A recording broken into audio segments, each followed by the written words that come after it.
अस्सलाम वालेकुम स्टूडेंट्स। आज का हमारा चैप्टर है चैप्टर नंबर 4 इकोसिस्टम।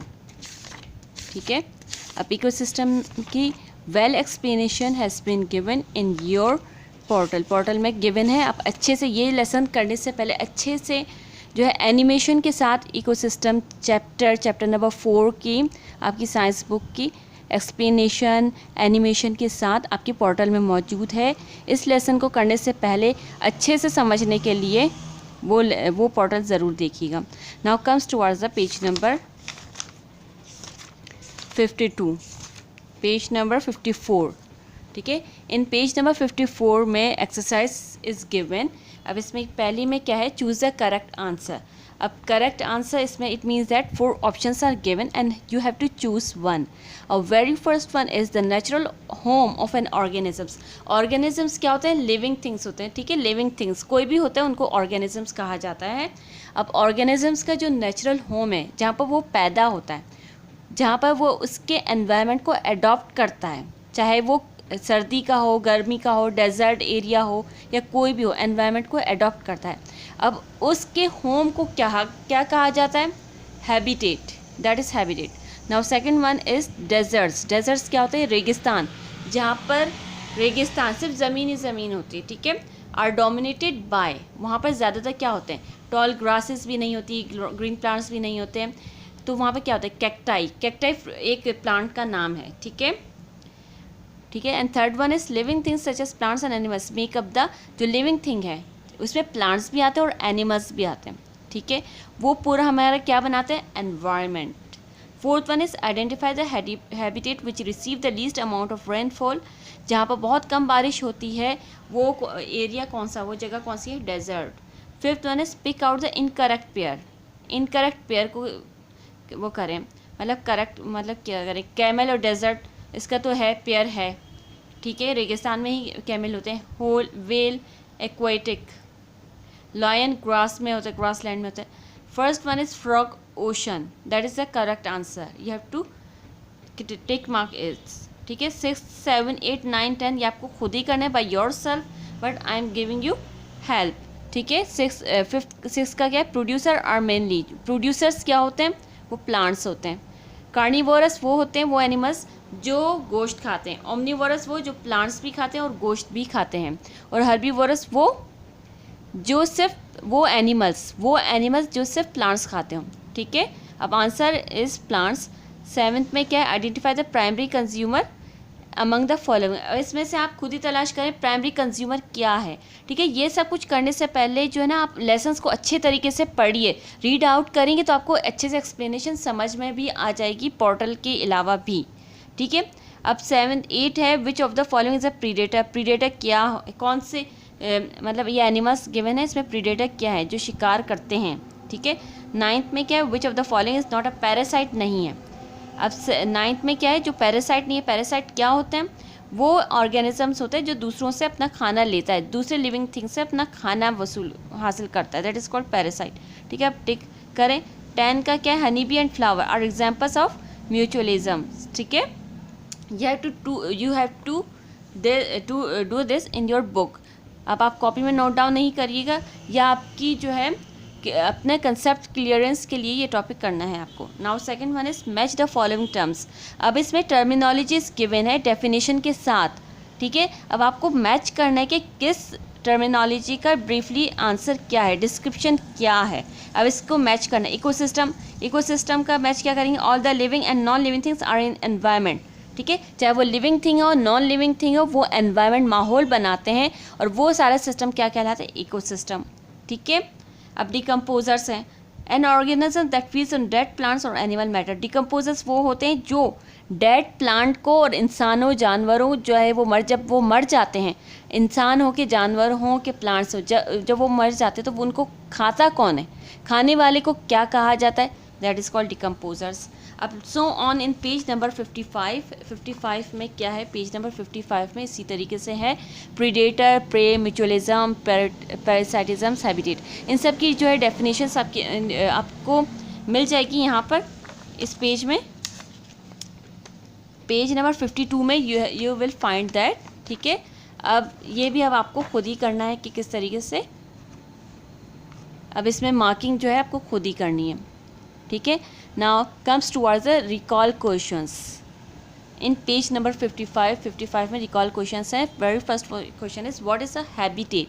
अब हैबिटेट क्या है, ठीक है, इन योर कॉपी। अब ये जो है आपको कॉपी डाउन करना है, क्वेश्चन आंसर्स आपको कॉपी में करने हैं और exercise you have to do in your book, ठीक है। In copy as usual you have to make the title page of the chapter number 4 ecosystem, ठीक है, एज आई डिड, जैसे मैंने किया है। Now comes towards the very first question which is what is a habitat. Very first question is what is a habitat in page number 52. Page number 52 निकालेंगे तो you will find the definition, ठीक है।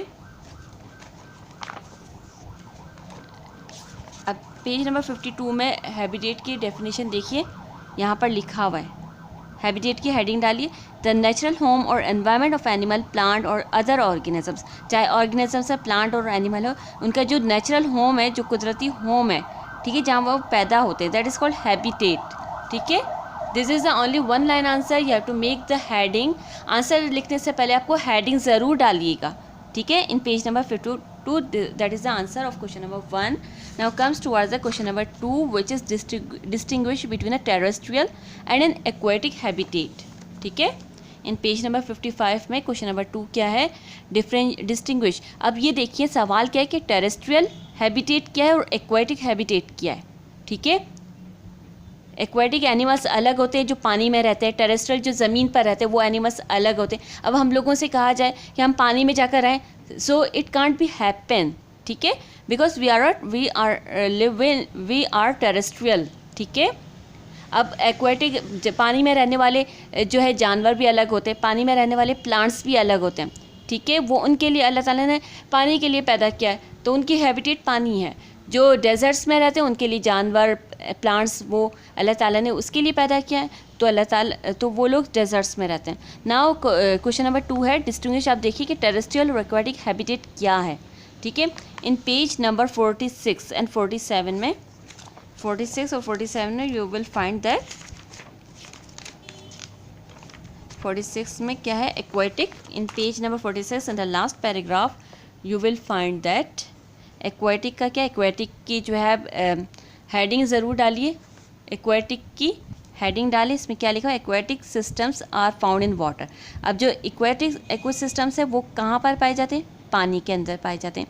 एक number point number 1 होगा ये। आप point के हिसाब से लिखें, हेडिंग डालकर लिखें तो आपको ईजी होगी, it will be convenient for you in learning, ठीक है। तो आप हेडिंग डालिएगा इक्वेसिस्टम की, पॉइंट नंबर 1 लिखिएगा, aquatic ecosystem are found in water, point number 1 है। अब पॉइंट नंबर 2 क्या लिखेंगे, what will you write that, 2 point number होगा, there are 2 types of aquatic habitats. 2 किस्म के एक्वेटिक हैबिटेट्स है, एक फ्रेश वाटर होती है और दूसरा सॉल्ट वाटर।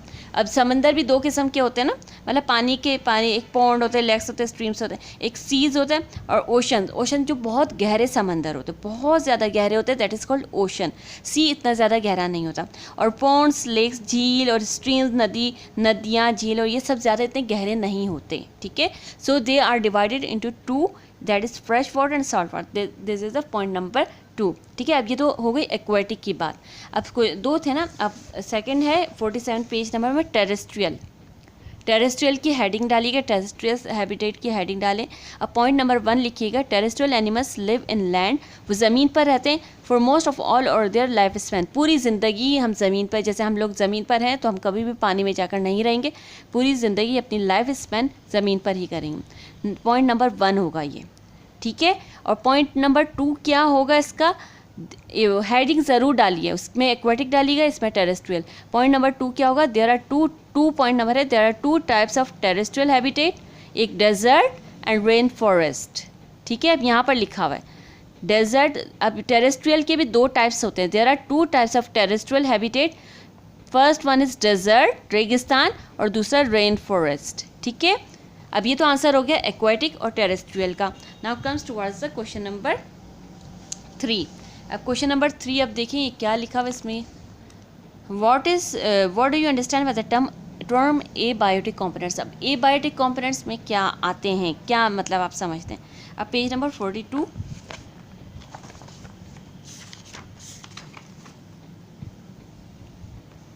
42 और 43 में आप ये देखिए कि एबायोटिक कंपोनेंट्स क्या होते हैं। अब इसमें आप ये लिखिएगा एबायोटिक कंपोनेंट्स, जैसे यहाँ पर लिखे ऑल नॉन लिविंग थिंग्स। अब यहाँ पर लिखिए, देखिए एबायोटिक कंपोनेंट्स क्या होते हैं। जो नॉन लिविंग थिंग्स होते हैं ना, जो अल्लाह ताला ने, हम लोग सब एक दूसरे के इंटरडिपेंडेंट हैं। जैसे हम इंसान है तो उसका मतलब ये नहीं कि हम लोग नॉन लिविंग थिंग के बगैर नहीं रह सकते, सनलाइट के बगैर नहीं रह सकते। तो नॉन लिविंग थिंग भी हमारे लिए इम्पॉर्टेंट है, और हम इंसानों के लिए, हम जानवरों के लिए इम्पॉर्टेंट है, हम प्लांट्स के लिए इम्पॉर्टेंट है। ठीक है, प्लांट्स हमारे लिए इम्पॉर्टेंट है क्योंकि वो हमें ऑक्सीजन देते हैं, हम कार्बन डाइऑक्साइड देते हैं। So we can say all are whether they are living thing or non living thing, they are interdependent for each other. ठीक है, अब एबायोटिक कंपोनेंट्स क्या होते हैं जिसमें नॉन लिविंग थिंग्स इंक्लूड होता है। अब इसका आंसर यहाँ पर लिखिए पेज नंबर 42 में। अब यहाँ पर थर्ड पैराग्राफ में यहाँ पर लास्ट लाइन में 2 लाइन्स आंसर है। ठीक है, all non living thing factors such as water, air, soil, sunlight and wind are abiotic parts of an ecosystem. Only 1.5 line answer, ठीक है, ऑफ क्वेश्चन नंबर 3 का। एबायोटिक कंपोनेंट्स क्या होते हैं? जो नॉन लिविंग थिंग जो अल्लाह ताला ने बनाए हैं, पानी, हवा, सनलाइट। ठीक है, ये एबायोटिक कंपोनेंट्स। अब समझ में आ गए। Now come towards the question number 4। अब 4 क्या है? क्वेश्चन नंबर 4 इसमें लिखा हुआ है डिफाइन इकोसिस्टम। अब इकोसिस्टम क्या है? अब चैप्टर का नाम ही इकोसिस्टम है, आपको पोर्टल में पढ़ा होगा और समझ में आ भी गया होगा इकोसिस्टम क्या है। In page number 52, page number 52 में है इकोसिस्टम की डेफिनेशन यहाँ पर लिखी हुई है। Only 1 line answer which is in page number 52। Ecosystem की हेडिंग ज़रूर डालें। ठीक है, a biological community of interacting organisms and their physical environment. Only 1 line answer of ecosystem. Heading ज़रूर डालिएगा। ठीक है, and now comes towards the question number। अब define the following। अब इसको डिफाइन, क्वेश्चन नंबर 5 है define the following and give an example of each. अब ये एग्जाम्पल्स आप खुद ही दीजिएगा इन एनिमल्स में कौन कौन से आते हैं। अब फर्स्ट वन है हर्बीवोर। ठीक है, हर्बीवोर एनिमल अब इसका डेफिनेशन ये है, those animals which eat grass and leaves. वो एनिमल्स जो ग्रास और लीव्स खाते हैं, दैट इज कॉल्ड हर्बीवोर। इसकी हेडिंग डालिएगा। ठीक है, नाउ 2 इज कार्निवोर। अब कार्निवोर वो animals, those animals which eat only other animals. ठीक है, कार्निवोर एनिमल्स वो होते हैं जो सिर्फ और सिर्फ प्लांट्स ग्रास नहीं खाते बल्कि दूसरे एनिमल्स को खाते हैं, दैट इज कॉल्ड कार्निवोर। सी क्या है? Omnivore. Those animals which eat both plants and animals. वो एनिमल्स जो प्लांट्स भी खाते हैं और एनिमल्स भी खाते हैं, दैट इज कॉल्ड ओमनिवोर। अब कि इसकी एग्जाम्पल्स, एक एक एग्जाम्पल्स आप खुद ही लिखिए कि कौन कौन से एनिमल्स हैं जो सिर्फ ग्रास खाते हैं, काव है, गोट है वगैरह। ठीक है, अब और कौन से एनिमल्स हैं जो सिर्फ कार्निवोर कहलाते हैं, जैसे लॉयन है वो सिर्फ गोश्त खाते हैं, ग्रास वगैरह नहीं खाते। और ओमनिवोर कौन सा एनिमल है? जैसे मंकी वगैरह जो प्लांट्स भी खाते हैं, गोश्त भी खाते हैं, हर चीज़ खाते हैं, दैट इज़ कॉल्ड ओमनिवोर। अब इनकी heading, according to the heading आप इनको एक एक लाइन डिफाइन कीजिए, इसकी एग्जाम्पल्स भी लिखिए अपनी तरफ से जो लिखना चाहे as you want to write. ठीक है, हर्बीवोर, कार्निवोर, ओमनिवोर एनिमल्स, ये कौन कौन से एनिमल्स है। Now comes towards question number 6। अब क्वेश्चन नंबर 6 है in page number 55। Explain the following types of relationships between organisms with examples. ठीक है, अब इनकी एग्जाम्पल्स के साथ जो इनको डिफाइन कीजिए। म्यूचुअलिज्म क्या है, पैरासिटिज्म क्या है, in page number 52। Page number 52 में आपको नज़र आ जाएगा। आपकी एग्जाम्पल्स भी लिखिए। म्यूचुअलिज्म में यहाँ पर डेफिनेशन लिखी हुई है ना, a relationship between living things in which both organisms benefit. Mutualism वो रिलेशनशिप होता है जिसमें दोनों एनिमल्स का फ़ायदा हो रहा हो। ठीक है, एक को नुकसान और एक को फ़ायदा नहीं, बल्कि दोनों, खाने वाला भी नुकसान और जिसको खिलाने वाले को भी फ़ायदा हो और खाने वाले को भी फ़ायदा हो, that's type of relationship is called mutualism. इसकी हेडिंग डालिए और इसकी 2 लाइन्स आंसर लिखें इन page number 52। Parasitism, a relationship between living things in which one organisms benefits and other is harm। Parasitism वो रिलेशनशिप जिसमें एक एनिमल्स को फ़ायदा हो और दूसरे को नुकसान हो। ठीक है, और इस किस्म की रिलेशनशिप को पैरासिटिज्म कहा जाता है। ठीक है। एंड प्रीडेशन इसकी हेडिंग डालिएगा। इसमें क्या होता है, N interaction in which one organisms kill. Predation जिसमें एक ऑर्गेनिज्म को मरना होता है और दूसरा खाता है, that type of relationship is called predation. अब इसकी इनकी एग्जांपल्स भी अपनी तरफ से लिखिए, जैसे Honey bee and flower mutualism की एग्जांपल्स हो सकती है। अब अपनी तरफ से भी लिखना चाहे तो यू कैन राइट। पैरासिटिज्म जैसे लाइस, ठीक है। राउंड वॉर्म्स हैं जो पेट में कीड़े होते हैं, दैट इज कॉल्ड पैरासिटिज्म। एक को फ़ायदा हो रहा होता है और एक को नुकसान।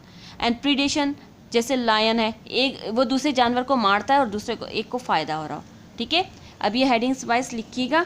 Now comes towards the last question which is question number 7। Explain the role of abiotic factors in an ecosystem. Abiotic factors के रोल बता दीजिए, ठीक है। अब हमने तो एबायोटिक फैक्टर्स कौन कौन से होते हैं ये तो पता था ना, कि एबायोटिक वाटर, सनलाइट, ये सब। इन पेज नंबर 55 क्वेश्चन नंबर 7 का मैं answer, I am explaining the answer. अब एबायोटिक है इन पेज नंबर 42, ठीक है। एबायोटिक का हमारी ज़िंदगी में क्या रोल है, ठीक है। अब वाटर, अब आपको पता ही होना चाहिए water is very essential for our life. अब फर्स्ट की हेडिंग डालिएगा, abiotic components of an ecosystem की हेडिंग डालिए, ठीक है। अब इसमें वाटर लिखें। अब 2 लाइन्स आंसर लिखें, वाटर से लेकर ग्रो तक, ठीक है। वैसे तो इसकी बहुत बड़ी रोल हो सकता है, लेकिन for shorting of your answer you can write only 2 line answer. अब सनलाइट की हेडिंग डालें। अब इसमें जो है यहाँ तक लिख लीजिए, by the way of food webs, ठीक है। सनलाइट की only 2 line answers you can write. Third का एयर एंड विंड है, इसके भी 2 लाइन्स आंसर्स लिखें। रोल तो ये वैसे तो बहुत सारे हैं एयर एंड विंड के, लेकिन आप you can right 2 line answer oxygen से लेकर ऑर्गेनिजम्स तक, ठीक है। In page number 43 abiotic components की जो है थोड़ा सा 2 लाइन्स डिस्क्रिप्शन भी दे दीजिए कि एबायोटिक कंपोनेंट्स का हमारी लाइफ में क्या रोल होता है। अब ये तो आपको पता ही होगा ना, वाटर का क्या रोल है, सनलाइट का क्या है, एयर और विंड, ऑक्सीजन के बगैर हम जिंदा ही नहीं रह सकते, ठीक है। अब फोर्थ का है क्लाइमेट। अब क्लाइमेट्स का यहाँ से लिख लीजिए, ऑर्गेनिजम्स लिव इन वेट और very cold climates are completely different from those living in hot and dry regions, ठीक है। यहाँ तक लिख लीजिए। अब सॉइल, अब मिट्टी है, ठीक है। ये प्लांट्स के लिए बहुत इंपॉर्टेंट है। आप यहाँ से लिखें, soil haves plants to grow. Soil होगी तो प्लांट्स बढ़ेंगे, प्लांट्स बढ़ेंगे तो हम लोग खाना खाएंगे, हमारे लिए फ्रूट और वेजिटेबल बनेगा, ठीक है। तो so we can say that soil is very important. Soil haves plants to grow, grow तक लिख लीजिए, 1 लाइन आंसर। और इसके अलावा जो है रिसर्च क्वेश्चंस के बारे में ये कहना चाहूँगी, I would like to say that अगर आप करना चाहते हैं तो प्रॉपरली कीजिए अपनी कॉपी में, otherwise it is not compulsory, ठीक है। Now completion of this topic of this lesson, thank you.